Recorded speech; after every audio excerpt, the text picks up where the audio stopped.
What's happening, everyone? My name's Anthony Santana. Welcome back to The Letter. This is part 4. Let's just go, begin. The sky is cloudless and... Okay.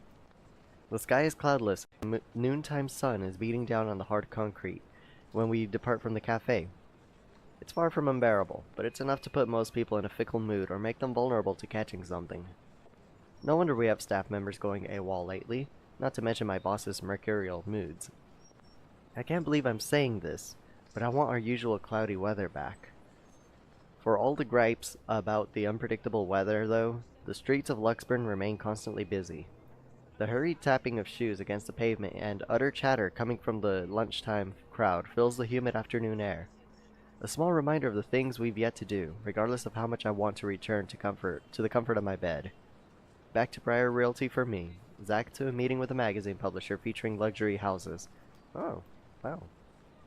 And Becca to her lesson plans and books at home.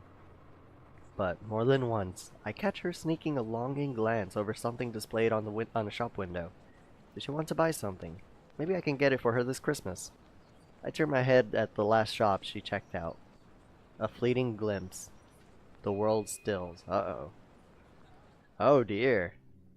She looks at me, eyes hollow, gaze piercing, and boring into my very soul. Like a set of chains to keep my whole body still. There are no shadows or whispers this time. Only a plea. A hum, low and indistinct.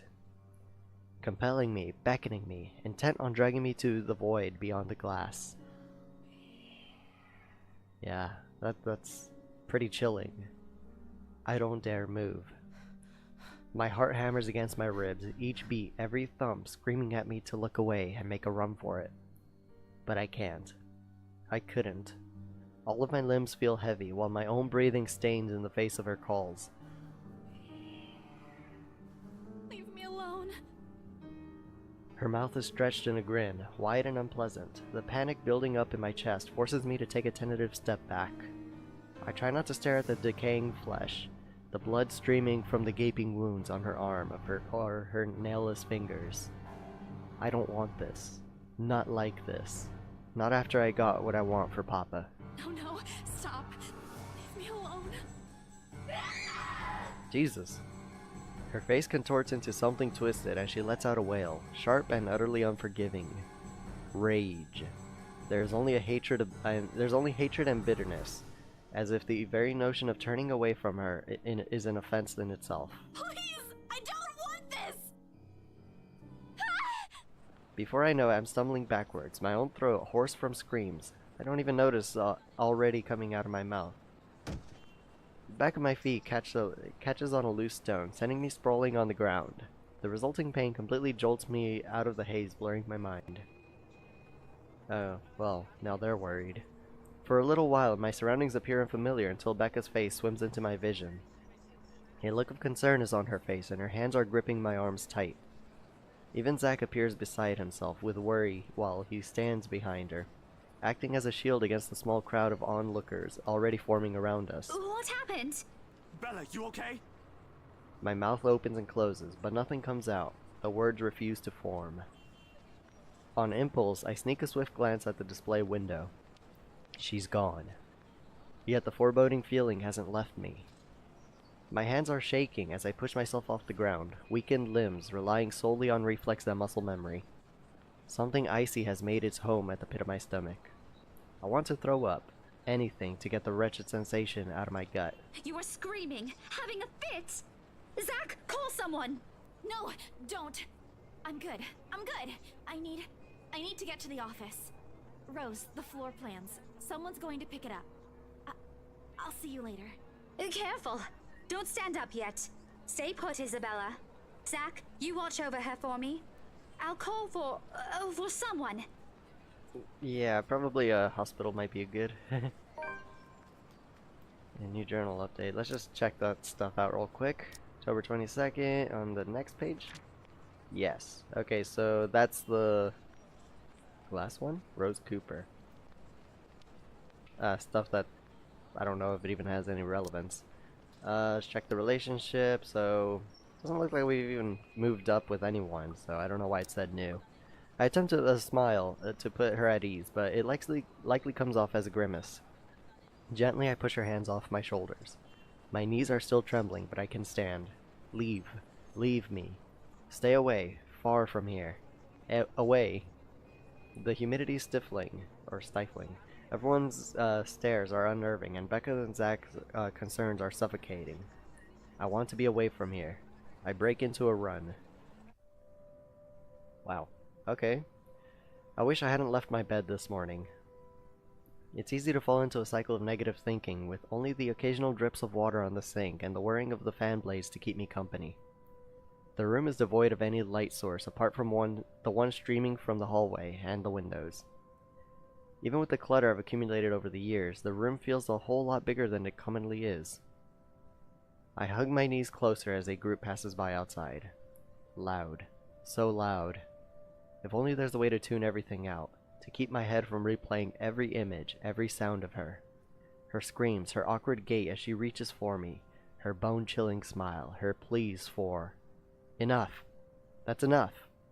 A shiver passes over me, though it's not from the hair still hanging damp against my back, nor the draft that enters the room from the windows I've left wide open.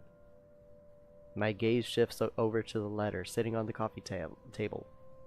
Its edges flutter innocuously as the wind touches it. Funny how an ordinary-looking piece of paper can bring this much trouble. The impulse to throw it away or rip it to pieces is still there. I can easily do it, but after that, what? Will she leave me? What about those people who have already seen it? Will they be okay? This uncertainty gnaws at me. Knowing she's real and she might also go after the people I care about, I just wish someone would listen. Believe me. The abrupt break in the silence nearly makes me jump out of my skin. Blindly, I fish the gadget out of the mess of cushions and papers beside me, where I've carelessly thrown it earlier before taking a shower. Ah. Ash's name flashes brightly on the screen. Is he calling back because of this afternoon? Yeah, probably. Thank you so much for spamming my inbox with the same message, scaredy cat. Oh. Hey, Ash. So she called him then. What's wrong? I just had a long day. The couple who bought the house wanted us to finish processing the papers within the week. It's a little hectic, but we'll manage. Really? You sold it? Don't sound so surprised. I told you, you don't stand a chance. The rights won't take no for an answer. You've been on the losing end from the very start. Ha! Whoever said I was interested in the house in the first place? Well played. But you said... His snigger comes off as annoying to my ears, and I fight the urge to end the call right then and there. Stupid Ash. You're such an ass. And just so you know, I'm not treating you to a separate celebration. Or ever. Oh, okay, I guess that... okay, so pretty much she spammed his voicemail in the morning, and he is just now, at night, getting back to her. No, that's just unfair. And here I was looking something up for you. Didn't you say you wanted to talk to Andrew? Yes? Ah, so you did go visit him. I pause. I did say that, but I didn't think he'd actually go through the trouble, considering how much he scoffed at the whole topic in the first place. Oh, hello, kitty. Hi there. Is he okay with that? Totally. Besides, I need to ask him about something. I might as well do it soon. What do you say you come with me tomorrow morning? Cool. Well, there's no harm in it, I suppose. I've got a free day anyway. Great, I'll just pick you up. Don't oversleep. Don't compare me to you. I'm not the one who sleeps like a rock. Are you sure about that, Isabella? You kind of did that the night before. No, it was this morning, actually. Another round of chuckles come from him. Oh, I will live for the day he'll stop making fun of me. Just wait, you asshole. As I'm about to press the button to end the call, he clears his throat. And, Isabella? The diffident? Never heard of that word before. The diffident tone in his voice sends my eyebrows shooting up into my hairline. Is the world ending today? He's not gonna scold you. Yeah? Did you forget something? Do you think Is he asking her out? Never mind. Ah, he couldn't do Good it. night. Oh well. An attempt was made. He hangs up instantly. Rude, completely rude. I didn't even get to thank him. The busy tone, though muffled, echoes through the receiver. Oh, though muffled. Okay. No one is saying this will work. Even I am doubtful it will. But right now, I'll take anything. Anything to get out of this nightmare. Sleep comes easier tonight. Alright, so let's just look at the journal. I should have ended the previous episode here. Okay, so this one's new. Ashton Gray, I think it says, or Frey. Okay, so that's pretty much the professor. Alright. Sleep comes easier tonight. And for the first time in a long time, I dream of clear skies, of unrestrained laughter from children playing in the streets, and of small cramped dwellings. To an outsider, the sight does not paint a pretty picture. However, this to me is home. October 23rd, Sunday. Morning dawns bright and Morning dawns bright and clear the following day. Although the air still feels muggy and I miss the chilly autumn weather, it's one of those rare weekends when I'm up even before my alarm rings. I'm surprised you even leave the TV on all night. If it isn't for Ash's call last night, I'll probably sleep in. Oh, hey, new image. And there's like a green glow down the hall, or the balcony. Or terrace, I don't even know what it's called with apartments. When 9 a.m. rolls around, I'm already heading downstairs where Ash is waiting for me in his car. His hair's a disheveled mess. Lily looks the same. Eyes drowsy. Looks the same. And overall looking like he hurried to get out of the bed. Okay. Or fell out of it. Or both. Probably both. He looks adorably rumpled this way. But I'm not going to tell him that. It'll only bloat his unbearable ego. Good morning, Ash. He makes a motion with his finger around his ear. Tone it down. Oh. Uh-oh. Can you even drive? He answers me with a slight raise of his hand, a yawn, and nothing more.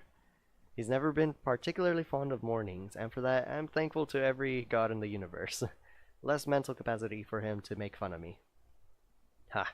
There's the reason why mornings are my favorite. It doesn't take long for us to reach our destination, the small cafe situated in Luxburn's busiest street, the same one I often visit with Becca for its cheap food. I've never gone here on a Sunday, and it's striking how different it appears without the usual weekday and Saturday rush. The atmosphere especially reminds me of something we also have back home, near the university I used to attend. I wonder what happened to it. It was being renovated before I left, so I never got to visit one last time. The place has always had a calming effect on me. But today, despite standing in a place similar to it, anxiety easily washes over me as soon as I step out of the car. I'm quite used to dealing with people I've never met before. I've never met before, thanks to my work. But still, I don't know him. In spite of the fact both Ash and Becca have vouched for him, what will he think of me and my story? Becca also vouched for him? I guess she did. I don't remember. What if he thinks I'm crazy? Hell, even my own friends thought so. I draw in a breath to quell the panic I draw in a breath to quell the panic beginning to rise in me. Oh well, only one way to find out. A few hesitant steps forward, and then Ash is suddenly pulling me back by my elbow. Hold on, scaredy cat, not too fast. Without warning, he flicks my forehead hard. Oi! That hurts. What was that for? He's already walking away when I look up, and I hurry to catch up to him, puzzled. I really don't understand this guy.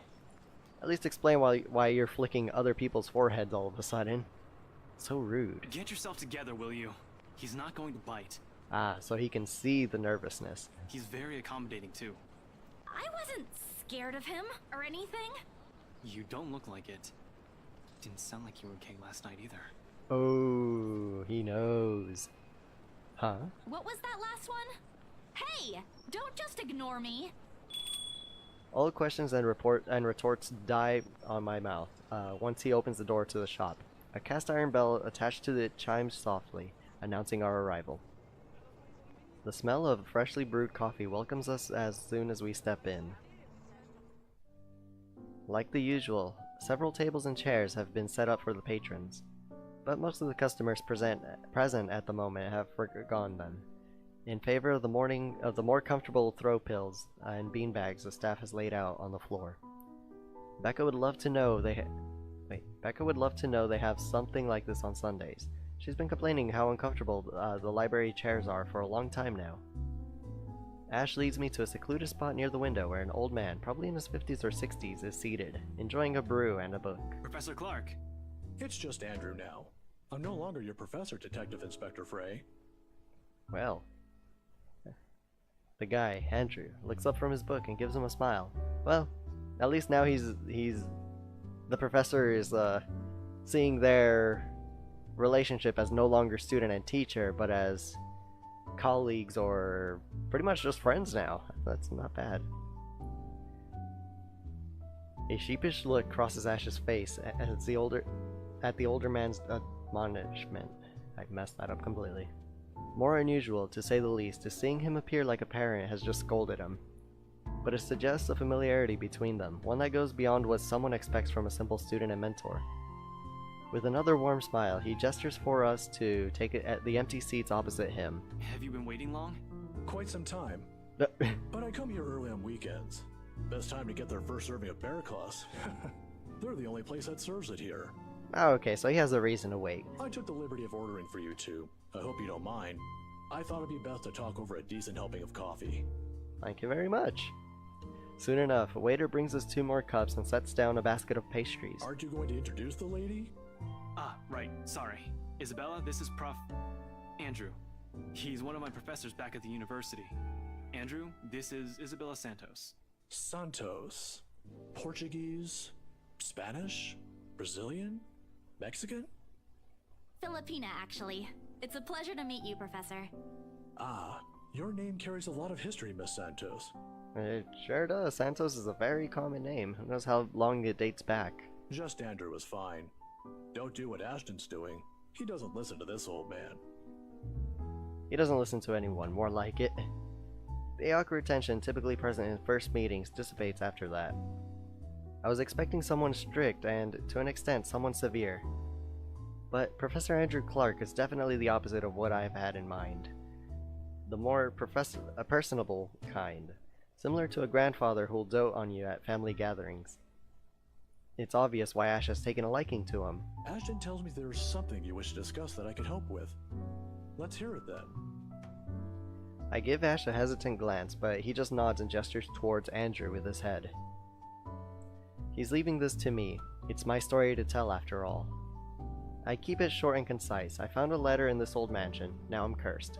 Exactly as I have told Ash and Zach when they asked about it. I don't mention the name of the place. No use saying it now that someone else legally owns it. No use dragging other people into my problems. Yeah, good idea. I'm sure it's that letter I found, but I don't know anymore. I just want to know how to escape this nightmare.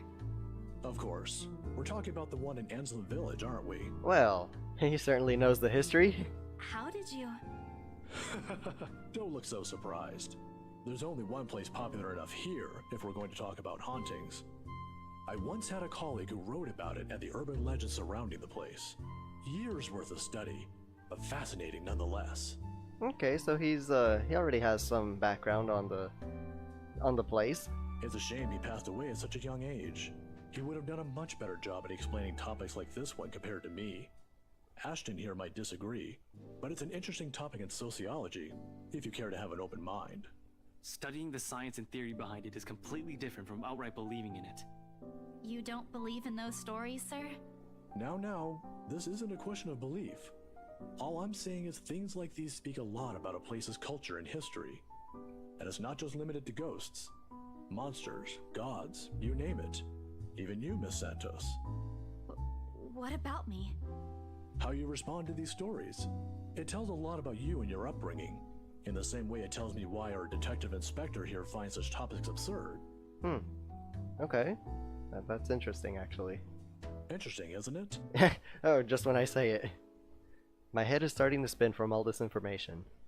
I'm not the smartest person around, but I understand what he's trying to get at. I think. It's still too much to take in at once. I look to Ash for help, but his eyebrows are drawn in a frown.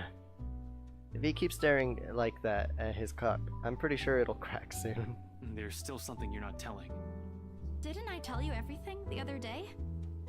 Yesterday's, yeah, the previous day's events. That. Yeah, but you mentioned the rights. Then you proceeded to drop the topic right after. Really? What's with that? They don't have anything to do with this. Rights. Luke and Hannah, right? Oh. Uh-oh. They have a history of their own. Yeah, they're the ones who got the place. Ah, I'm not surprised. They're the kind who gets what they want when they set their eyes on it. Ah, yeah, that pretty much fits their description. From what I've heard, word gets around, especially with a pretty well-known couple like them. A heavy sigh escapes my lips. Popular or not, they're just my clients, albeit a little pushy, but just clients. End of story. I wish he'll stop pestering me about them. Let's see. Let's not turn Ash down. What is it again that Becca does when dealing with a particularly difficult child? The pesky, annoying kid? I wish I can remember. Let's see how this looks. Okay, Ashton's relationship went up. Okay, hold on. Oh, I thought thought Isabella was wearing a different outfit for a second. I can certainly use the same trick right about now. Ashton, look here. I know you're trying to help, but the deal's almost already closed. The papers are being prepared. Once it's done, it's over. I'm just their agent. And when is that happening? Soon? When what? Is there even a purpose to this line of questioning? Your working relationship with them. When's it going to end? About a week from now? It depends on how long the papers will take, but they want us to rush it. Really? You're absolutely sure about that? What are they trying to get at? Or, I mean, what is Ash trying to get at? Yes, really. Unless they want to buy a house again and want me and Rose to be their agent. If yes, then I don't see a problem with it. Now stop annoying me about it. Don't accept it. What? Why? It's my job. Oh lord, even my younger siblings aren't this difficult to deal with. So Ash is telling Rebecca to refuse their offer or reject their offer? Is that what he's trying to get at? Then again, Ash is far from a younger sibling to me. If he'll only spell it out, surely I'll understand. We won't even be having this conversation right now. That's how it is, right? Find an even ground. Talk about it like the adults we ought to be. It wasn't like this before. But somewhere along the way, something has changed in us, as people, as friends. I wish there's a way I can tell when or why.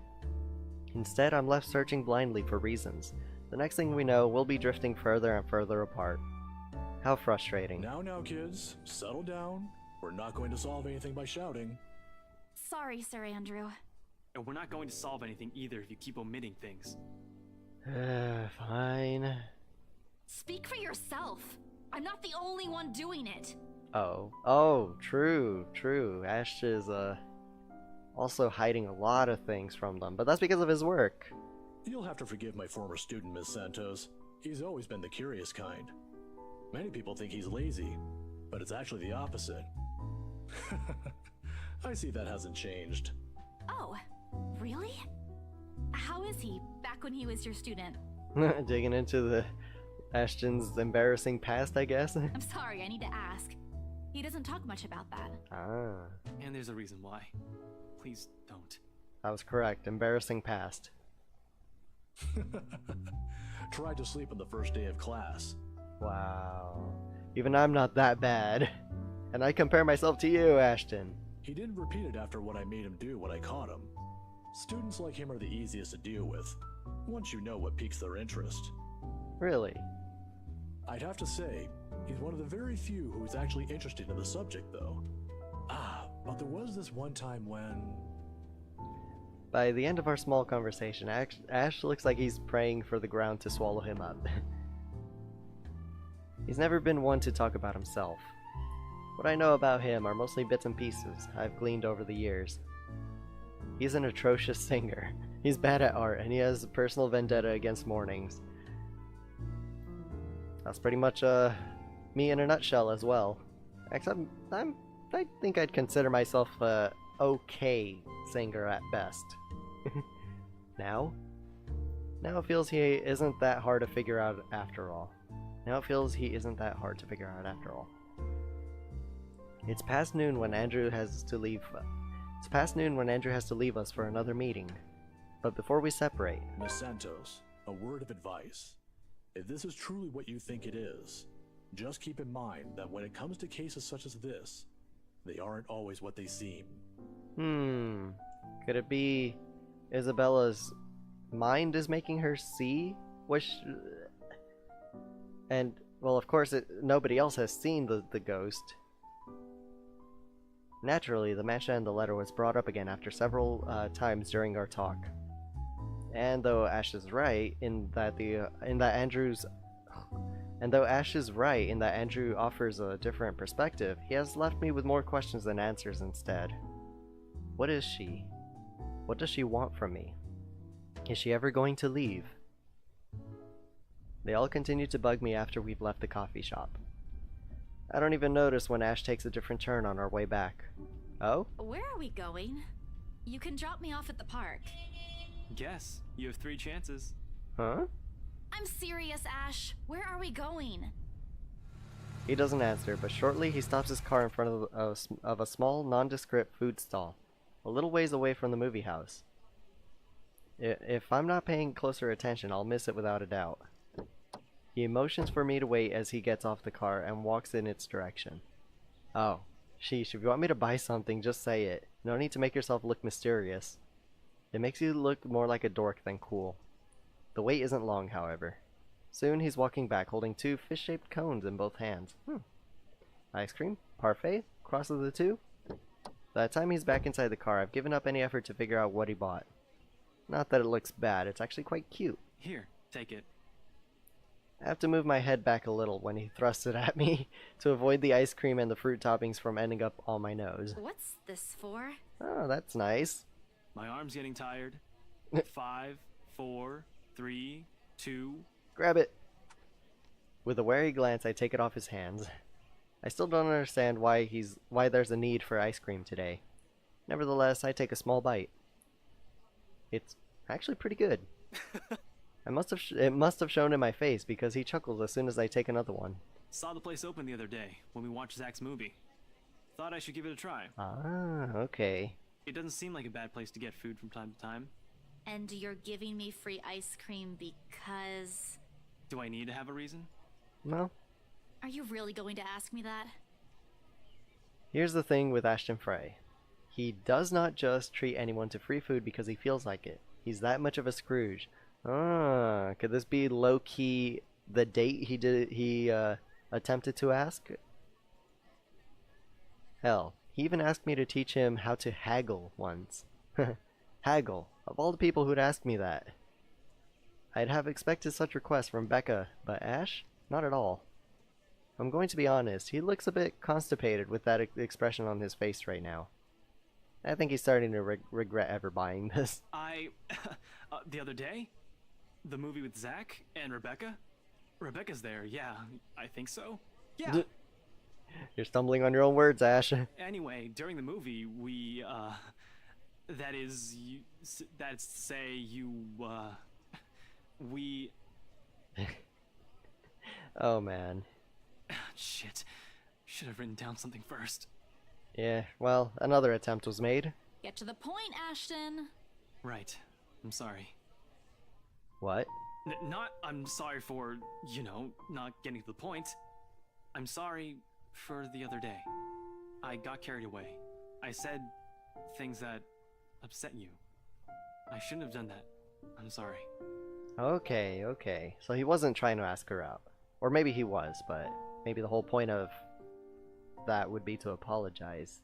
Oh, okay. Okay? That's all? That's all you're going to say?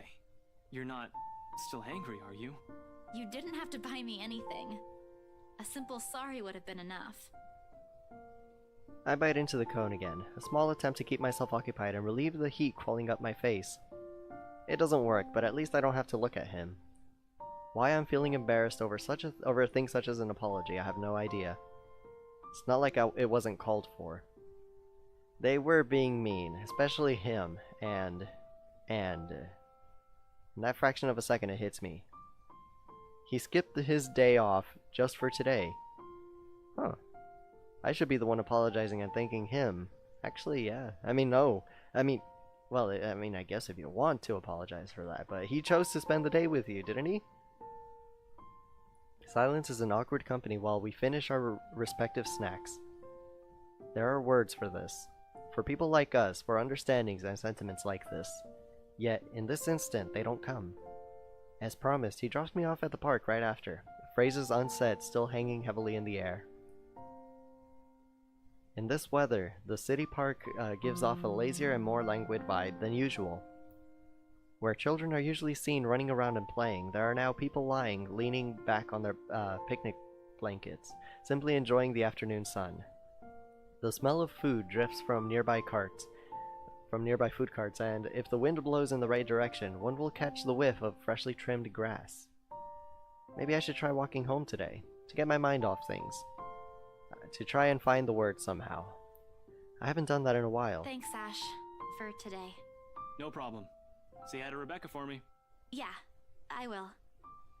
Even so, I linger. Oh, she doesn't want to leave. We both do. They both don't want to leave. A mild, humid breeze brings the smell of dried leaves, warmed earth, and a far-off distant memory of false starts and awkward first meetings.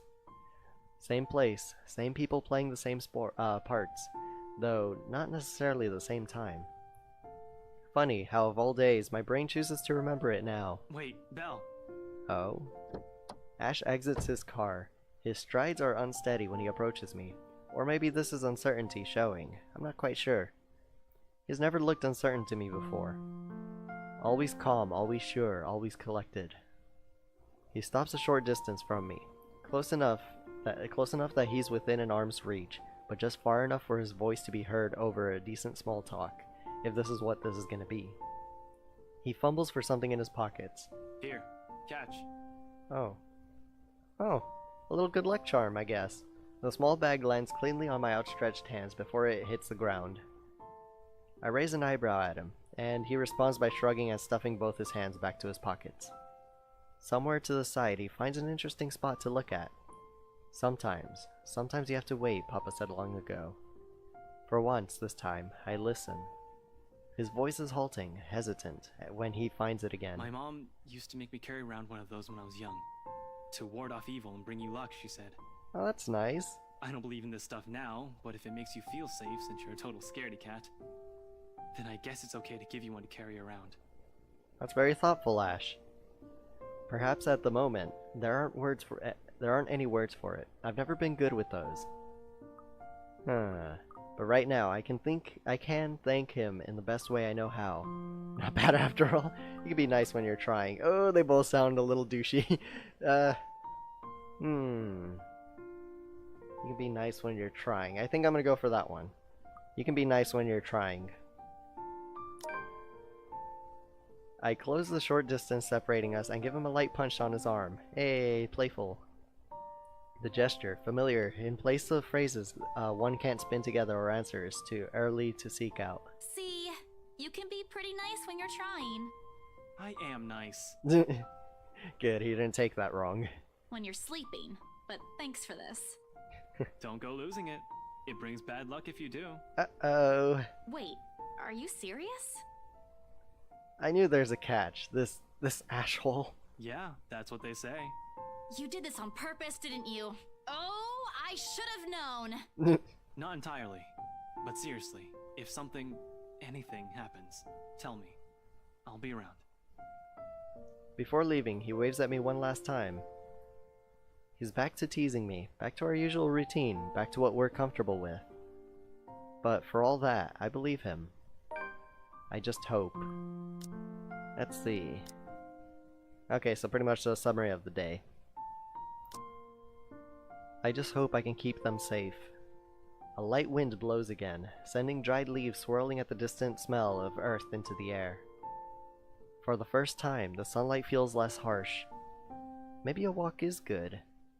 I need to stock up my pantry, too. Come to think of it, isn't there an art store that has opened recently near the park? I guess she's gonna go. The cat's name is Beruthiel. What? Or at least that Or at least that's what his collar says. It's an odd name to give a cat, in my opinion. But it speaks grace, much like the one that carries it. It shows in a way that, it shows in the way he swishes his tail and his eyes follow my hand's every movement. I'm not sure what he finds fascinating in me. To be honest, I'm not the very picture of grace when he found me, after all. What's going on? What is this sidetracked dialogue? Or monologue? It was a bad idea, carrying 2 heavy bags of oh, okay. This is after. Carrying 2 heavy bags of newly bought art materials and groceries without help or a sure ride home. In hindsight, perhaps. Perhaps I shouldn't have bought these all at the same time. I didn't even make it past the park to the nearest bus stop. And now I'm suffering underneath the glaring afternoon sun, hunched up on a park bench and drenched in sweat, in the company of a cat curiously watching my every movement. I hope it stays where it is. It's just a black cat, but back at home they're considered ill omens. Yeah, I guess. I mean, I've had a black cat before and it was the cutest thing ever. Don't look at me like that. I can act graceful as well if I want to. Not that I've ever acted graceful in my life, of course. Growing up with rowdy younger brothers and sisters does that. Or maybe it's the opposite. Mama used to call me a little troublemaker before. Well, graceful or not, there's no use moping. A short breather and then I'm off home. Besides, it isn't like the company's bad. Even if it's a cat, it's as long as it doesn't bite or crosses my path. Where's your owner, anyway? He has one, doesn't he? An owner. That's what the collar is for, isn't it? A bandage is wrapped on one of its paws, though. Oh, I wonder what happened to it. Did he run away? Well, if you don't have one, I won't be able to take you in. My apartment doesn't allow pets. I tried to bring one home before. A cat. Not black, of course. And Rebecca threw a fit before the landlady could.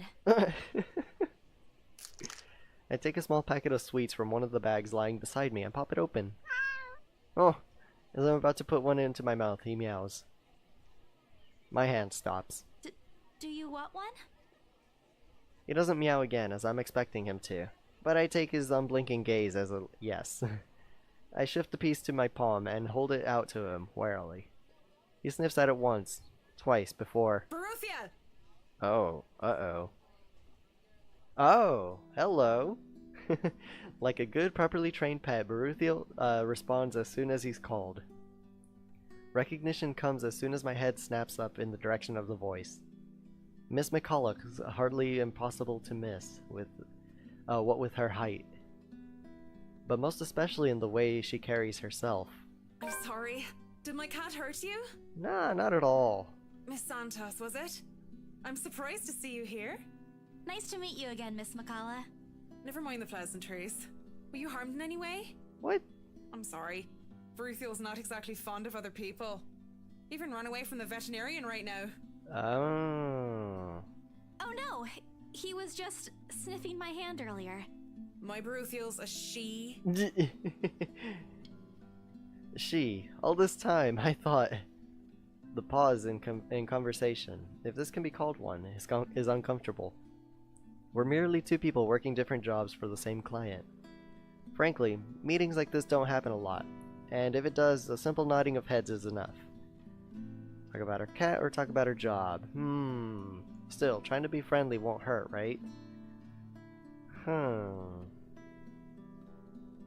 Let's, talk about her. We don't know much about her.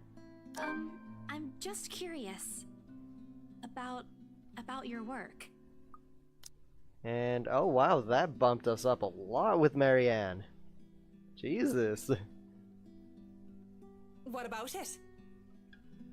There is something guarded in her expression at the mention of work, but I push through with my question. I just want to know how it is to work on a house like the Ermengarde mansion. Is it hard? I guess she isn't expecting a question like that, if the way her eyebrows shot up tells me something. Because of its age? I wouldn't say it is. It is a challenge, considering the factors me and my team have to sort out. You know, thinking about it, her voice sounds a little bit different now, like her accent is a lot heavier. But it's a good project. A breath of fresh air from what I usually work on. And I have a good team. Those original fittings, though. It's what I'm absolutely interested in working on. It might be old, but the architecture is magnificent. I'm sure you've seen the stained glass windows in the foyer? Oh, I can already think of so many things I could do with it. Wow, so she's excited. But of course, my team will have to double check for necessary repairs here and there. That's probably for the best. It's easy to break some key elements with a rush restoration job, and who knows what other hidden issues there might be underneath. People can be so careless. I'm sorry, I spoke too much. Nah, that just shows your love and passion for your job. No, it's okay. You seem to really love what you're doing. It's not really like that. I'm just lucky to have found work in an interesting field. Okay. Anyway, Bruthiel's due for her visit to the vet. Nice talking to you, Miss Santos. I wish you luck with what you're planning to work on. It seems like a big project, too. She gestures with her head towards the bags on the bench. Ah, the ones filled with stuff I've recently bought from the art store. It's a project for a friend, actually. All the same. Good luck regardless. Nice little conversation there. I watch her as she leaves, though she stops shortly before crossing the threshold separating the park and the street. She faces me again, looking like there's something she has forgotten to say. By the way, about the Ermengarde mansion. With my clients, it's the rights, I mean. Oh? I hope you don't mind me asking, but has the deal been finalized? Oh, okay. I'm sure she can know about that information. There's still a few papers they need, but the house is more or less theirs now. Ah, thank you. That's all I needed to know. Wait, about the mansion. The letter. The same one they saw. Whoever she is, she's asking for help. Someone. I want to tell Ms. McCullough that the urban legends aren't just legends anymore. They're real. Well, maybe you can wait a little on that. She's not going to believe me. Don't mind me. I need to go too. Have a good day, Miss McCullough. I hasten to pick all the bags I've left on the bench, and ran as far as my legs can take me. In that moment, what I'm carrying in my hands weighs far lighter than the overwhelming guilt trying to consume me. Home. I want to be home. Anywhere where I won't be reminded of the house. Of her. Of my own cowardice. The food tastes less appetizing tonight. Okay, was it just a summary of the day? Let's see. Oh, the cat. Okay. Food tastes less appetizing tonight. A pity.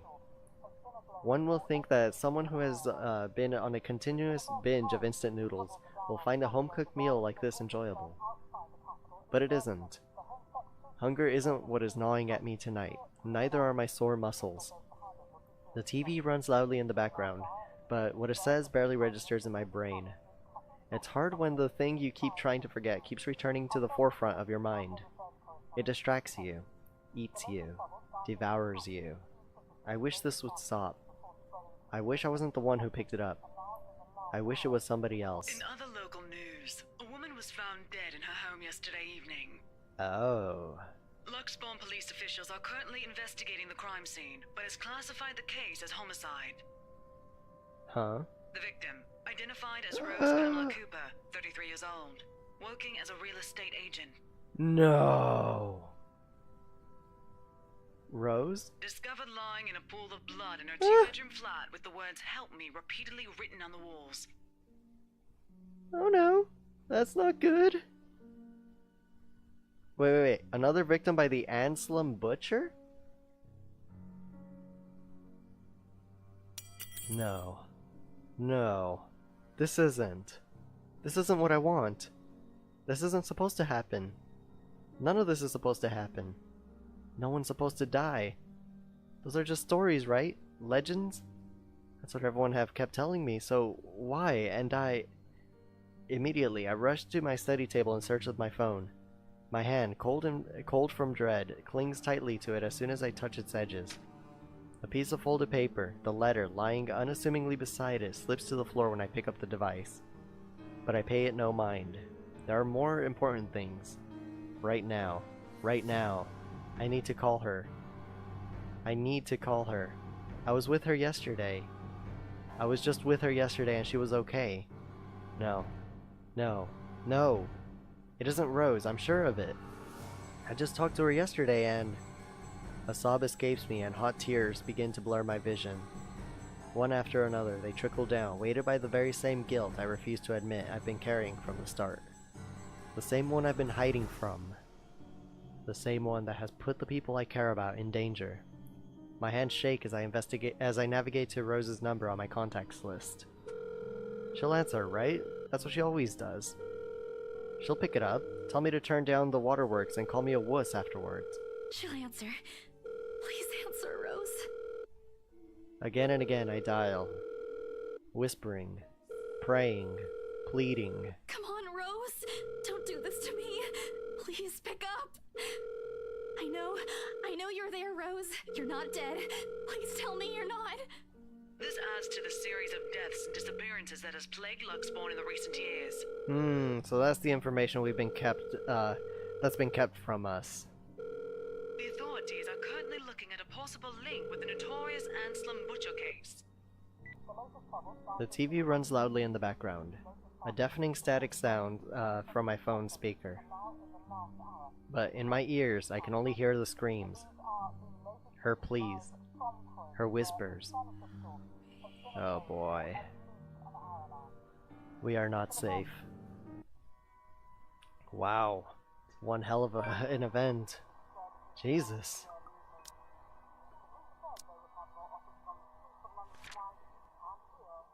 Oh man, that really sucks. Is she still on our relationship? Or has she never even been on there to begin with? I don't even remember. She's definitely not in the list here. Can we even look at her profile? Rose? No, Rose isn't even here. A buzzing sensation jolts me awake. My body wants to sleep still, to forget what I heard, what I saw last night. But it's there, nudging, prodding at me. Slowly I become aware of how awkward my position is, and the aches that accompany sleeping in a curled up position the night before. If I've even slept at all. The memories are impossible to forget now that Rose is gone. They say it's easier when you say it out loud. Instead, the words weigh heavier on me each time. She's gone. Gone because of me. Gone because of one letter I was too curious to look at. I should have been more careful. I should have just kept my mouth shut. I should have destroyed it before anyone else has gotten involved. I should have. The notification light on my laptop blinks incessantly, mockingly, when I look at it, as if it's calling me back to a sense of normalcy. I check it, nevertheless, out of habit more than anything. Okay, subject, strict attendance required today from Joanne Schulz. To all BRC employees, in light of the recent events, there will be an all-staff emergency meeting from 1 to 2 p.m. Attendance is a must. Company changes, new hierarchy and policies will be discussed during the meeting. Everyone is expected to bring a copy of their own attendance logs and sales reports for the last 6 months to be submitted to your respective managers for review. Expecting everyone's cooperation. Okay, I was actually going towards the X button on the corner. If this were one of those typical days, I'd happily comply and get myself to our office. Today my limbs just feel heavy. On one hand, going will keep me busy, take my mind elsewhere. On the other hand, the place in itself is a stark reminder of what my own fears have cost me. Maybe I'll just... It's mandatory. It's mandatory. You gotta go. As hard as it is, you gotta go. Moping won't get me anywhere. This is just like one of those things, isn't it?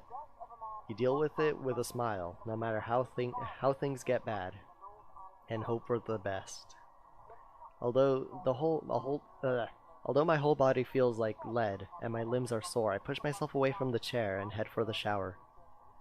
The letter I dropped on the floor last night flutters open as I pass by, unfolding for no one else but me to see. Every word written on it glares at me. They sneer. They ridicule. Like living beings fully aware of what they've done. With a huff, I pick it up and shove it into my bag, perhaps with more anger and frustration than I'm used to showing. This too, I'll deal with. Somehow I'll find a way and make things right. I have to. Before it takes more people from me. Even if I must do it on my own. Papers rustling, telephones ringing, feet shuffling. Overall, today looks like a typical working day at Briar Realty Corp. Except it isn't. The air is thick with tension and unspoken questions. No doubt everyone present has heard about it. If they've missed Knight's report, they'll likely see it in the morning news, in the papers, or on various news sites on the internet. Everywhere is a bitter reminder. In fact, everyone's giving me a wide berth, as though the mere mention of Rose will be enough to trigger something in me. Actually, yeah, they're being considerate by not mentioning her. It's appreciated, but it only serves to create a bigger hole in the place Rose has left. After lunch, my boss calls for a meeting. I don't have to look up from my work to know what it is about. He's in a strange, pensive mood today, probably out of respect for a dead colleague. Oddly, I'll appreciate it more if he just shouts at me today. Anything is better. I'm sure you've all heard of what happened to Miss Cooper. She was a valued member of our team and she will be missed. There's no date for a funeral, yet, but those who wish to attend, kindly speak with your respective supervisors. By the way, has anyone heard about our still AWOL staff? Could they actually have been caught by that butcher? None? HR, you know what to do. Get them fired? Santos, a word? In my office? At the end of it, I've been given the entirety of Rose's workload, including finalizing the rights papers, and have been promised an ample compensation for my efforts. Okay, good. Good, you're being compensated. I think he's expecting me to be happy about it. Well, someone has to finish it. Instead, I immerse myself in my work. I have to anyway, if I want to forget.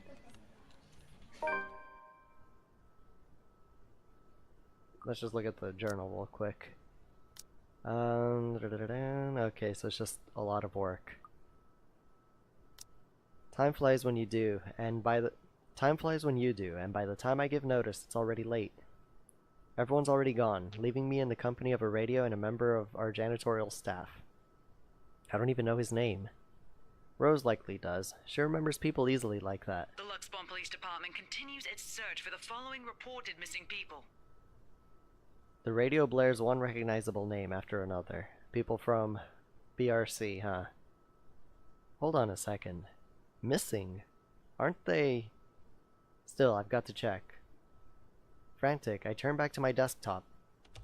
The loud tapping of my fingers against the keys fills the office for the better part of my shift as I look through everything.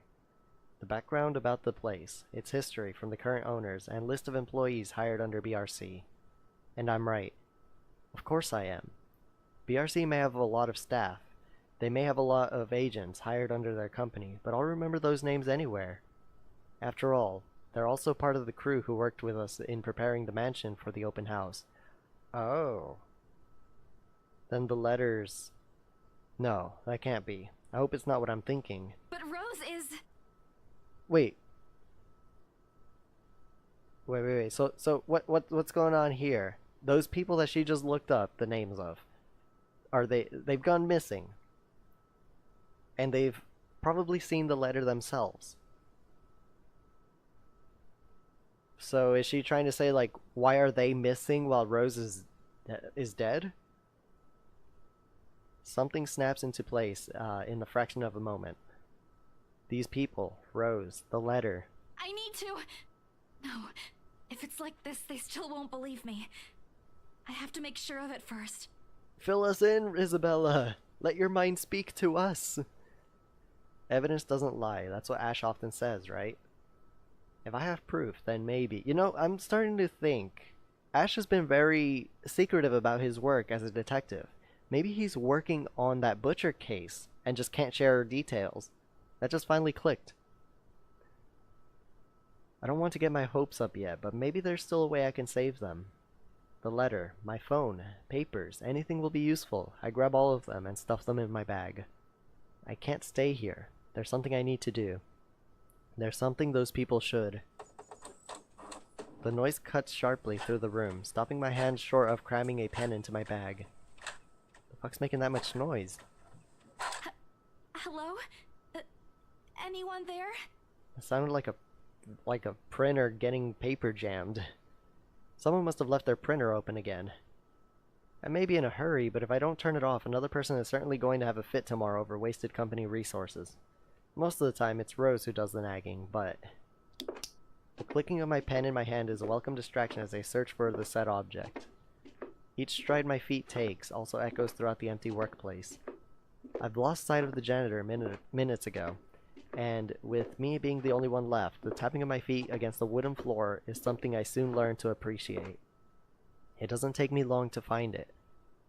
By the time I turn it off, 5 copies are already strewn about on the ground, the paper tray having also been left ajar. Sighing, I pick up each of it to put it someplace proper. But the page that greets me next makes my blood run cold. Oh no. Oh no. The chill that makes its way up my spine is as numbing as that day in the attic. The sheets crinkle under my tense grip. All I can hear is my breathing as it rasps through my gritted teeth. But before I can even gather myself, I take the first steps out of here. Total darkness suddenly envelops me. Oh no, oh no! And as if hearing every horrid thought running inside my head right now, something snaps. A soft creak grating through the thin veil of stillness that has descended in the room. I actually need to put down the sounds real quick because that is freaking loud. Put the BGM and the sound effects down. There we go. Every muscle, every bone in my body goes rigid at the sound. Familiar. So familiar now. Yet my own traitorous curiosity still presses me to take a careful peek over the cubicle's wall. Ooh, it's her. Standing in the only exit of the office, albeit facing away from me. She doesn't even need to turn around for me to know it's the same misshapen face, tattered clothes, and unsightly gait. The same person in the attic. I take a step back and the pen I'm holding slips from my hand. Uh-oh. Uh-oh! Oh. Jesus, girl, that's creepy! Her entire head turns. A scream almost escapes my mouth and I duck under my table as quickly as I can. My heart is pounding hard against my chest. I can hear the bone-chilling sounds of her walk, the weird clicking that follows her, and telltale squelch of something wet as she walks towards me. Nearer and nearer. The sounds are slowly getting louder, and the only thing keeping the whimper from escaping me is my hand as it covers my mouth. Someone, please save me. Anyone. I close my eyes, muttering a continuous stream of prayers, all while attempting to steady my own breathing. I hope she has that luck charm on her. Please, please don't let her hear me. Use spacebar to stop the pointer at the right time. How many times do I hit? Fuck!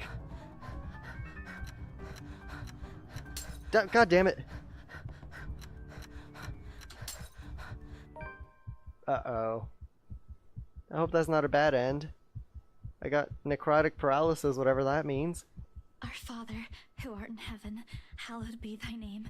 Thy kingdom come, thy will be done, on earth as it is in heaven.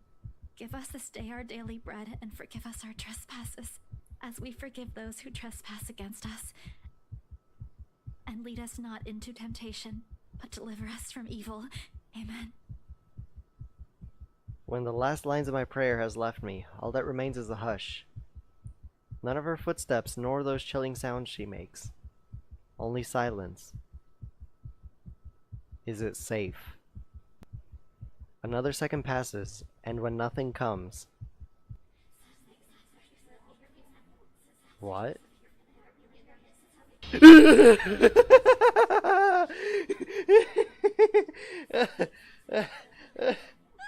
Jesus Christ!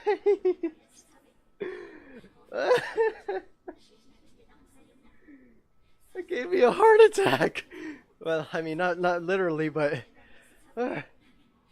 even the cat is just staring at me. It was asleep on the bed.